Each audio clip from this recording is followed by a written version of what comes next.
There seems to be a steadily growing sentiment in many gaming communities that every tool we have needs to be incredible against all variety of opponents.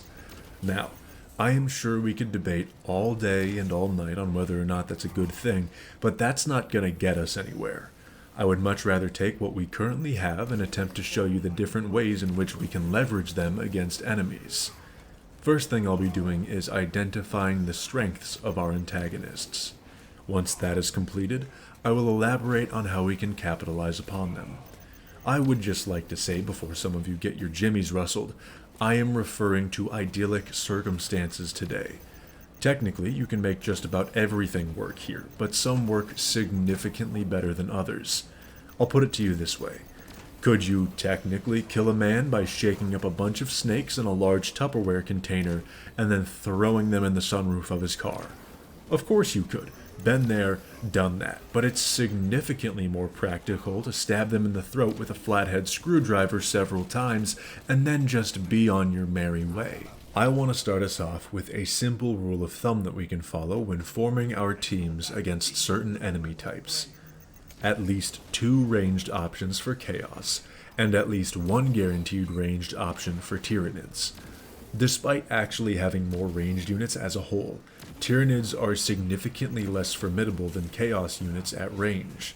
This is due in part to the volume of targets that can be executed for armor, movement patterns, projectile speed, telegraphing, how easily you can close distance on them. The list can go on and on. I would strongly suggest that if you are playing with a team of average skill level, do not stack up on melee characters against Chaos. Unless you have a sniper that's able to make you feel like a Disney princess, closing distance 24/7 is not going to feel great. When it comes to Chaos, your best lineup will involve picking 2 options from tactical, sniper, or heavy, with the melee option of bulwark or assault. The melee option is going to make space, draw attention, and complete objectives, while the ranged options work to cover and clean up stragglers. The melee will almost invariably be at the front, unless they need to double back and peel for their supports. Peeling refers to when a frontline unit has to go create breathing room for their supports.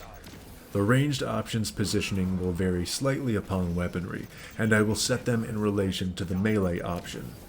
If it's something close range like the Melta, they need to follow the melee option closely. If it's mid-range like the standard bolt rifle, you will remain close but keep enough distance that you have time to catch anything escaping the melee option's influence. If it's long range like a sniper, find the area farthest away from your melee option with the best open sight lines.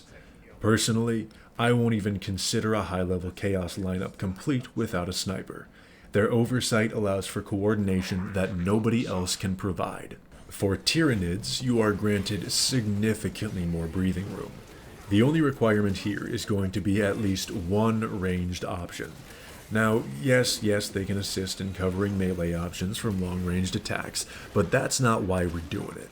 There needs to be an insurance policy for Zoes and their dick-smoking big brothers. Otherwise, you're just relying on small arms fire and the chance that you found a crack grenade or melt a bomb. And don't get me wrong, you can take one look at Detroit and see the devastating effects of crack.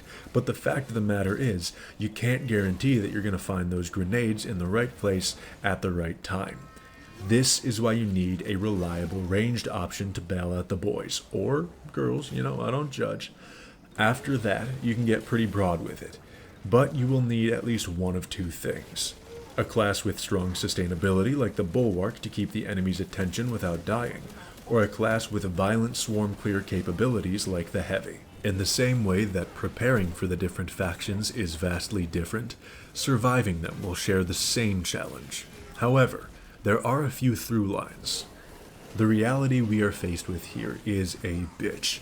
A cruel yet sensual, fiery-haired bitch with bright blue eyes and shit, I'm getting distracted again. Look, the key to success in both fields is found in 2 main methods: holding cover or stick and move. And once you commit to one motherfucker, you commit to that bit.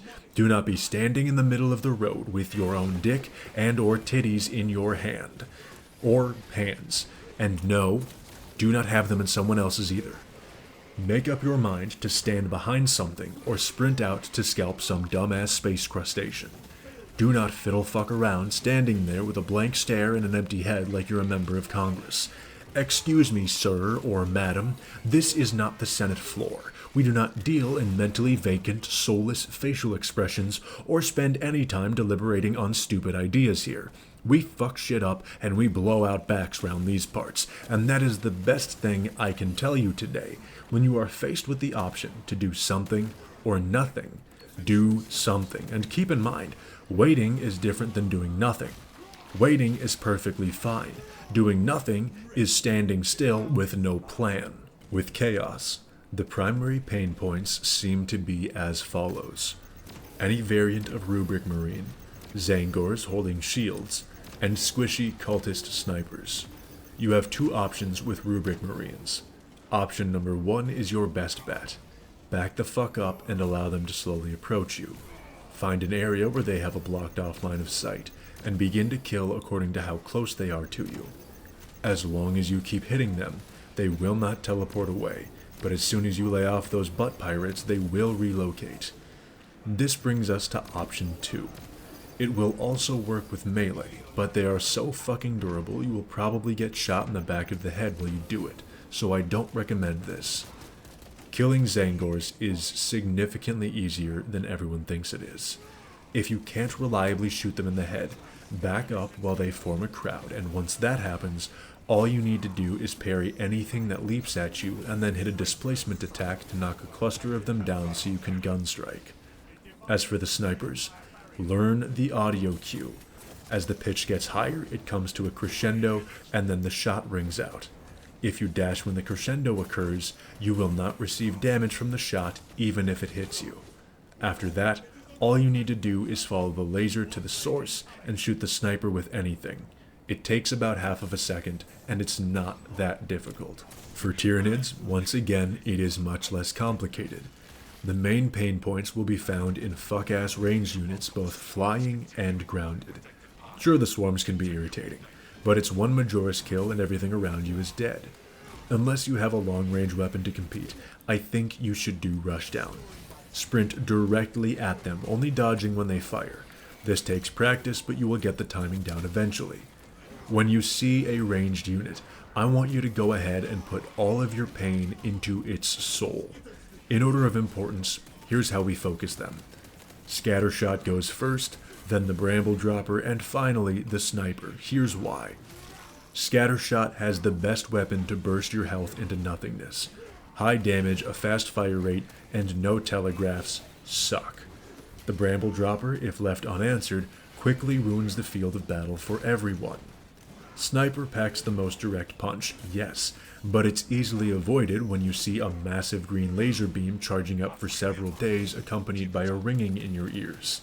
What about the smaller ranged units, you wonder? You have a sidearm, sweetheart. Stop pretending like it's an accessory to bring out the contrasting colors in your purse. As for the Zoes, they will shoot 3 green bubbles at you. Dodge them, and then mag dump. They will then shoot a laser. Dodge that, and then mag dump. They only have 2 attacks. They'll die eventually. For special units, consider anything from Terminators to Raveners dead on arrival. There is a quick, sharp musical note that accompanies wherever an extremis enemy hits the field. Learn and memorize that sound. The second you hear it, make the call out. Once you say there is an extremis in play, your team should only fight to maintain their position and wait until the threat presents itself. All you do now is just wait for it to become visible and then shoot upon it from 3 different directions like an aspiring young artist in P. Diddy's basement. But what happens when the big bosses show up? Well, immediately establish a job for each of your teammates. It doesn't matter how many you assign to what, but divide yourselves into boss killers and area clearers. Boss killers should be the more experienced players, meant to duel the terminus, while area clearers prevent the bullshit trash units from getting in the way of the fight.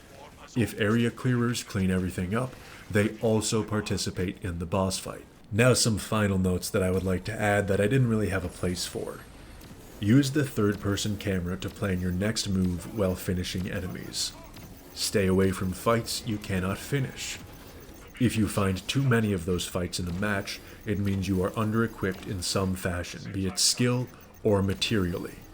Some of you are talented enough mechanically to make up for risky or even bad positioning. You know who you are. If you thought to yourself, okay, when I said that, that group includes you.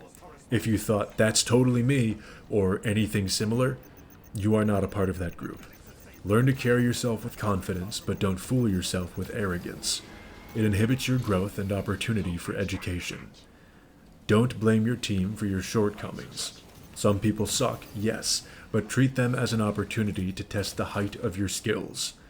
Don't be ashamed of losing patience, but don't lash out because of it. We're all trying to develop here. Clouding your vision with vitriolic thoughts about others gives you an excuse to be worse. Accept your failures, learn from them, and carry on. And that's all I've got for you today. Best of luck in implementing these in your future operations. If you've got any useful ideas you'd like to share from your journeys, feel free in the comments. Otherwise, head over to the Discord server in the description if you're old enough. We're playing in there just about every day. As always, thank you for coming by as usual, and have a good night.